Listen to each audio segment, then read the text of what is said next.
This is how I paint my Captain America in year 2019.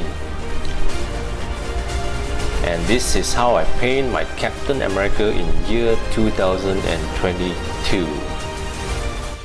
Get the fuck, shut the fuck up. Eu não pode brincadeira, eu não pode brincadeira. Vem que vem, você que lira, vem que vem. Gentlemen, welcome to today's very quick 3D print and paint video. Wait a minute, have you noticed something different? Something different in this video. Let me show you an example, okay?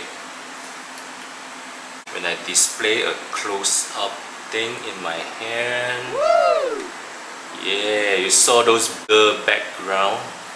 Yeah, I just bought a new camera for my future videos. It's quite expensive to me. This is the Sony ZV-1. If you guys are interested, I'll do a very quick unboxing video on this camera for toy photography or toy vlogging stuff. The quality is good. I bought this camera because I hope you guys watching my video will have a better watching experience, because previously I'm just using a 2015 very old Sony camera, so the quality might not be very clear. And this is my favorite Captain America STL. I bought this through a group funding in year 2019, and the Facebook group name is called the Special STL.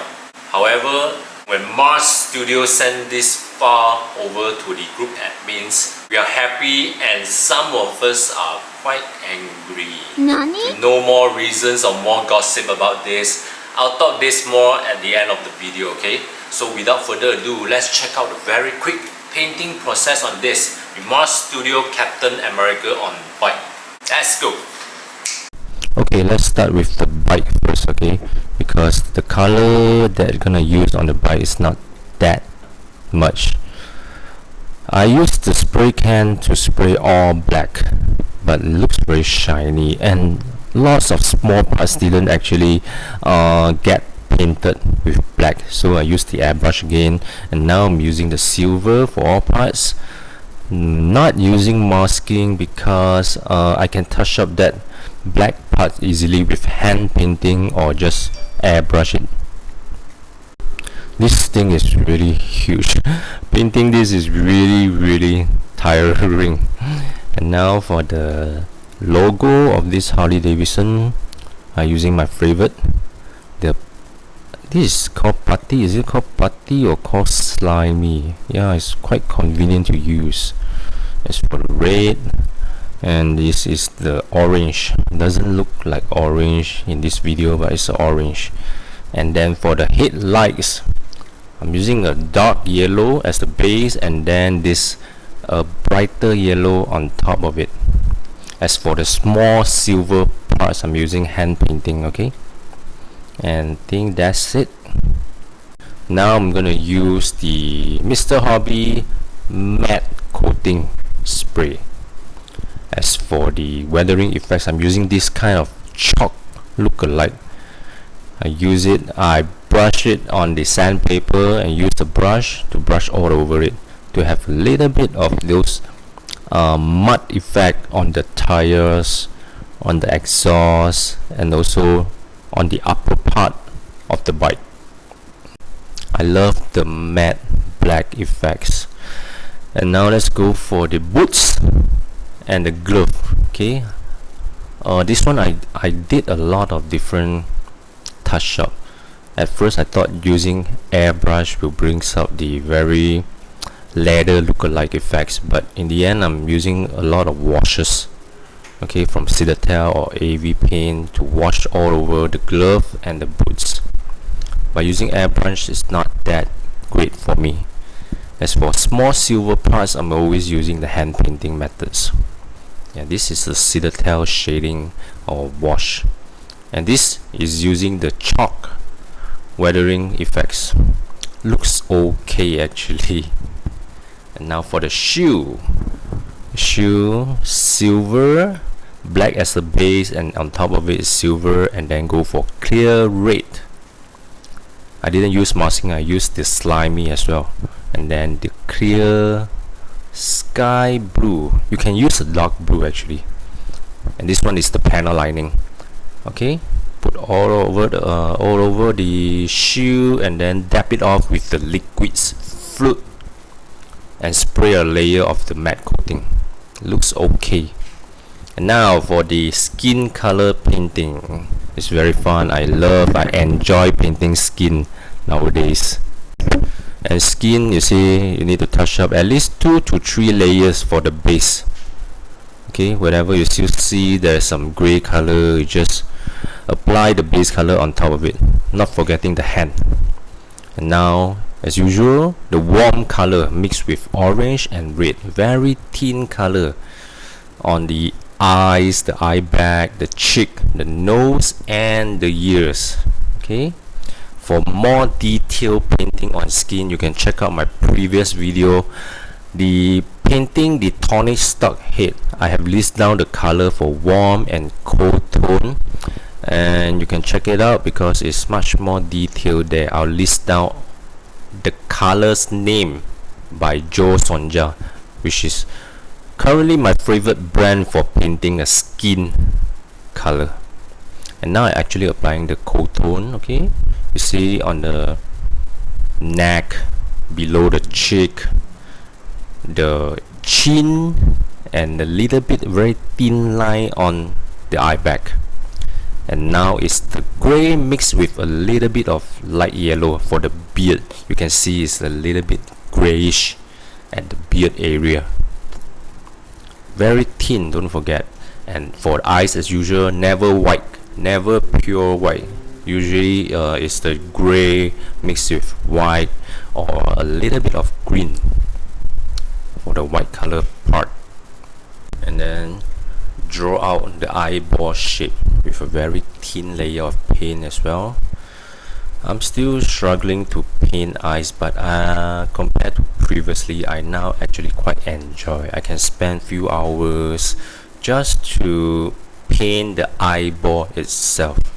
And now for the brighter, lighter blue around area, and then you draw the iris with a darker blue. Draw it very fine and thin. Still not good, but I think better than before. And then the black color, is it iris? The black color dot in the center of the eyes. Okay, actually still can do a lot more touch up, but I'm kind of rushed here, so using my favorite Citadel glossy gel on top of the eyes, then you can see that it totally brings out the realistic eyes effect with this Citadel glossy gel. Check it out. Now for the base is really tiring because I'm using the FDM printer to print it, lots of printing layers to sand, so it took me quite a long time to make it smooth, make those printing layer gone. And for the base, the rock, I'm using brown instead of gray because this part I'm using gray, so I want to see a little bit of contrast. But the rocks, after this airbrush, actually use a lot of hand painting techniques such as the Citadel wash, dry brushing to bring out the rocks effects. As for the top, it's very easy, spray it all black and then go for silver and add the black color shading all over the top of the base. And let's take out all. So far okay. As for the Captain America suit, I kind of struggling to find a very suitable blue, which is a very dark blue, because while painting this, while you're painting it, it's kind of hard to see the actual color. For example, while you're airbrushing this, after you stop for a while and look back the Captain America bodies, the blue tend to be different from what you are painting at that moment. So I'm still not very satisfied with the blue color on his suit. And for small parts, I'm always using hand painting, and this one is the dark brown leather beneath the helmet. Okay, and light brown wash. Okay, this is how it looks like after it dries. got a little bit of weathering effects. It's done. Now we're gonna glue all parts together, okay? But before that, I'm gonna put a little bit of shading for the gray on these white color parts. For small silver parts, as usual, I'm using the hand painting techniques. But for bigger one like this, the chest, the star logo, and the logo A on this helmet, I'm using airbrush. So you gotta do a lot of masking, make sure it doesn't ruin up your skin painting or the helmet color. Because by using airbrushing, the silver looks more even, okay, looks more good. Because small parts doesn't matter if the hand painting got those brush mark, but big parts is very obvious. So for those big silver parts, I always choose to use airbrush, and I think it's done. Glue it all together. Make sure you place it in a way that the super glue won't drips out. Okay, let it dry, and now I'm gonna do the dry brushing by using the chalk powder for the mud effect and dust effect. It's quite easy for you to use this method, but I think the effects for dry brushing by using hand painting, the wet method, looks better. And now let's assemble it, and it's done.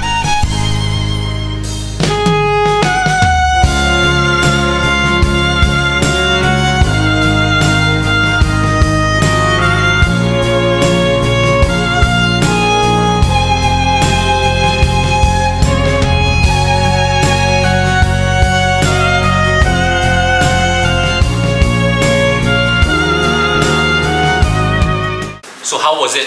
Last few days I actually shared the painting process of the Captain America's head, the skin painting on my page, Instagram, or some few Facebook groups. A lot of supporting brothers actually said that I done a great job, but I replied that I still got more to learn, okay, still got a lot more details to add on, but I'll try it on my next print.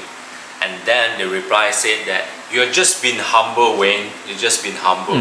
But actually, I'm not being humble. I'm just being realistic, because I know that there are really a lot of details to add on, but I'm just a little bit impatient already. I'll try it on my next print.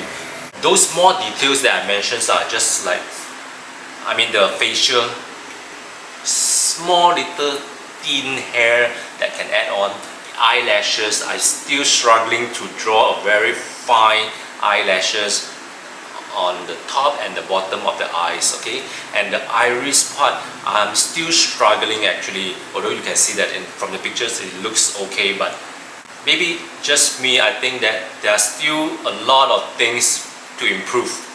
So I'm not fakely pretend that I'm humble, I'm really just being realistic. I know I'm still not good, but while I'm trying my best to paint better, I'll share, I'll record it down and upload on the YouTube, so we all can slowly learn to paint better, slowly improve ourselves. As for the gossip, why are we happy and angry when we received the file from Mars Studio? At that time, 2018-2019, Special STL is one of the most engaging Facebook group on STL. A lot of artists went there and sell their STL, hope to generate more fund through group funding. Some of us actually suggest that we can ask the Mars Studio, and one of the group member from Thailand, he actually asked, and Mars Studio said, okay, no problem, I'll sell this for maybe few thousand US dollar. So each of us gonna come up with, I forgot how much the actual one, maybe about 35 or 50 USD per person, I forgot. But it comes with 3 different posts. Okay, the standing one, the bike riding one, and the other one is this one, the bike standing one. So everything is done, we collected the money, we passed to Mars Studio, and when Mars Studio sent the 3D file to us, the group admin found out that it's totally not printable. It's like the empty shell for games or for animations. So when one of the group admins messaged him, Mars Studio said, I sent a file to you, It's none of my business anymore. I won't fix the file for you. So some of them actually piss off, but luckily there are few talented modelers in the group help us to fix the file into a 3D printable one. So in the end we managed to print this, but some of the details actually lost already, but doesn't matter, the whole thing doesn't affect at all. I always wanted to print this, but I don't have my own SLA printer. I don't want to print this in FDM printer. So when I got my first frozen printer, this is my first project and I love it so much. Okay guys, this is a very long video. I thank you guys for watching. If you like this video, don't forget to subscribe and give me a like. And that's all for today. See you guys next time. Goodbye.